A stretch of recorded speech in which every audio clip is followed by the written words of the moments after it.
राधा स्वामी। परली पार मेरा यार बसत है, जो पहुँचा सो मर के। अभ्यास में कभी कम रस आता है, कभी नहीं भी आता है, पर इसका अर्थ यह कतई नहीं कि अभ्यास का कोई अर्थ नहीं। हमें समझना है कि अभ्यास का माध्यम हमारा ध्यान ही है। अब यदि ध्यान कहीं और फंसा होगा तो मुद्रा में बैठ जाने भर से अभ्यास नहीं कहा जा सकता। तब भला रस कैसे आएगा? जीव अगर संसारी भोग विलास और सुख दुख में रच बस रहा है और उन्हीं की आशा में बंधा है और जगत को ही मुख्य माने बैठा है, तो इससे जाहिर होता है कि जो नाम लिया सो ऊपरी अंग से, बस दूसरों की देखा देखी ही या रीस में। इस तरह मिला नाम अंतर में नहीं समाता।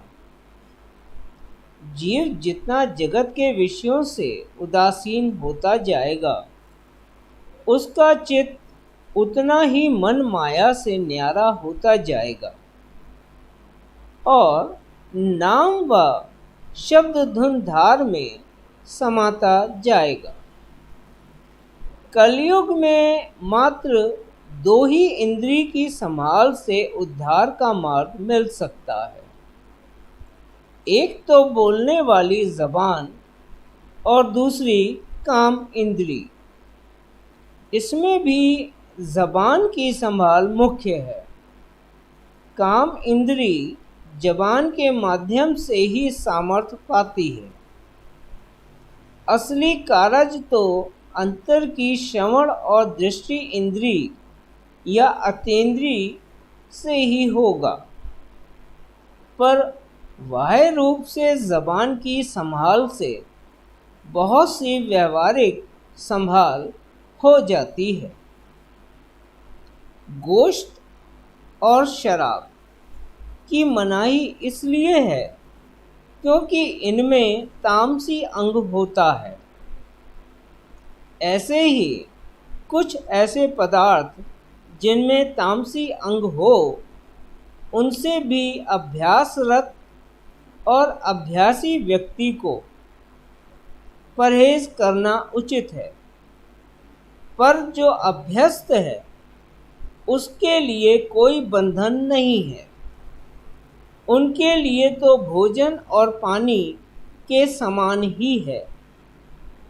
मुख्य हमारा भाव होता है कि हम किस बात या पदार्थ को किस भाव से ग्रहण कर रहे हैं या अभाव से। भाव से ग्रहण करने पर सकारात्मक प्रभाव होता है और उसी बात को अभाव से ग्रहण करने पर प्रभाव नकारात्मक हो जाता है। तामस, राजस और सात्विक तो गुण ही हैं, जिन्हें जीव अपने भाव के अनुसार ही ग्रहण करता है। यह बात गंभीर चर्चा का विषय हो सकती है और मैं चाहता हूँ कि इस पर पूरी गंभीरता से चर्चा की जाए। तभी हम कर्म के मर्म को समझ सकते हैं और गहराइयों पर पड़े पर्दे हट सकते हैं। ठीक है कि कुछ दशक पहले तक आम मनुष्य की बुद्धि और तर्क की सामर्थ्य इतनी नहीं विकसित हुई थी कि आत्मिक व्यवस्था के गहन तकनीकी भेदों को समझ सके। इसीलिए पिछलों ने समयानुसार कुछ निषेध और बंधन बता दिए। साथ ही यह भी स्पष्ट कर दिया कि संत मार्ग हर बंधन से मुक्त मार्ग है, जिसका उद्देश्य ही जीव को जगत के हर बंधन से मुक्त करना है। अभ्यासी जीव के लिए उचित तो यह भी है कि अपने भोज्य पदार्थों में से गरिष्ठ भोजन जैसे राजमा, छोले, उड़द, तला हुआ पदार्थ, पूरी, कचौरी आदि से भी कुछ हद तक परहेज करे।